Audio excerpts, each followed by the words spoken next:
Assalamualaikum warahmatullahi wabarakatuh. Kembali lagi dengan saya Mega Fitriana, NIM A210182 dari Pendidikan Akuntansi Universitas Muhammadiyah Surakarta. Saya akan menjelaskan pasar dan bentuk-bentuk pasar. Yang pertama, pengertian pasar. Pengertian pasar adalah tempat bertemunya antara penjual dan pembeli untuk bertransaksi jual beli barang maupun jasa. Menurut ilmu ekonomi, pasar berkaitan dengan kegiatan, bukan tempatnya. Ciri khas sebuah tempat agar dapat disebut pasar adalah adanya kegiatan transaksi jual beli. Pasar merupakan salah satu dari berbagai macam sistem, institusi, prosedur, dan hubungan, serta infrastruktur di mana terdapat usaha menjual barang, jasa, dan tenaga kerja untuk orang-orang dengan adanya imbalan berupa uang. Syarat-syarat pasar yaitu, yang pertama terdapat calon pembeli dan penjual, yang kedua terdapat jasa ataupun barang yang hendak diperjualbelikan, yang ketiga terdapatnya proses permintaan dan penawaran dari kedua belah pihak yang terlibat dalam transaksi tersebut, dan yang terakhir terdapat suatu interaksi antara pembeli dan penjual, baik itu langsung maupun tidak langsung.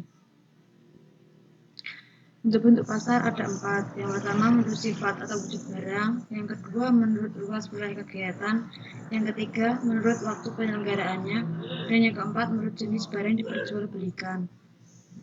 Yang pertama ada pasar konkret dan pasar abstrak. Yang kedua ada pasar regional, lokal, pasar internasional dan nasional. Yang ketiga ada pasar harian, pasar mingguan, pasar bulanan, dan pasar tahunan. Dan yang keempat ada pasar barang distribusi dan pasar barang konsumsi. Menurut sifat atau wujud barang, pasar konkret yaitu pasar di mana barang yang diperjualbelikan benar-benar ada dan penjual dan pembeli bertemu langsung. Kedua, pasar abstrak. Pasar abstrak yaitu pasar di mana barang diperjualbelikan tidak tersedia secara langsung dan antara penjual dan pembelinya tidak bertemu secara langsung. Yang kedua, menurut luas wilayah kegiatan. Yang pertama ada pasar regional. Pasar yang daerah pemasarannya meliputi beberapa wilayah pada tertentu, misalnya di kawasan Asia Tenggara dibentuk AFTA. Yang kedua, pasar internasional. Pasar yang daerahnya mencakup seluruh kawasan dunia, misalnya pasar kopi di Brazil, pasar Wall Sydney Australia. Yang ketiga, pasar lokal. Pasar yang daerah pemasarannya hanya meliputi daerah tertentu dan pada umumnya menawarkan barang yang dibutuhkan masyarakat di sekitarnya. Dan yang terakhir, pasar nasional. Pasar yang daerah pemasarannya meliputi wilayah satu negara.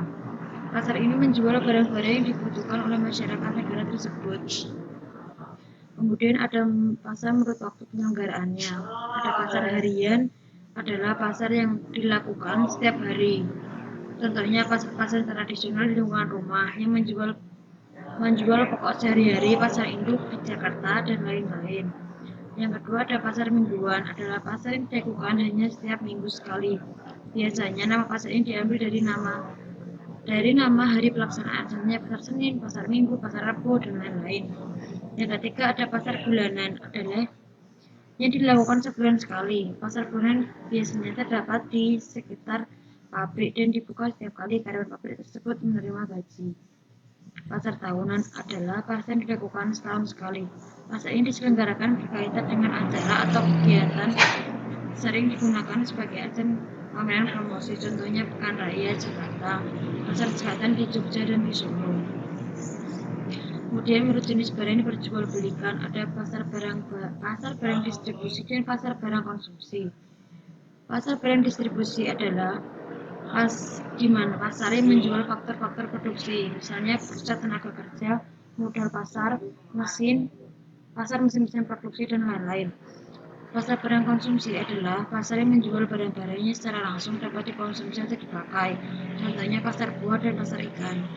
Nah, berikut contoh-contoh pasar. Ini ada pasar tradisional, itu ada pasar yang tahunan, dan pasar KW. Demikian vlog dari saya, semoga dapat bermanfaat untuk kalian semua. Wassalamualaikum warahmatullahi wabarakatuh.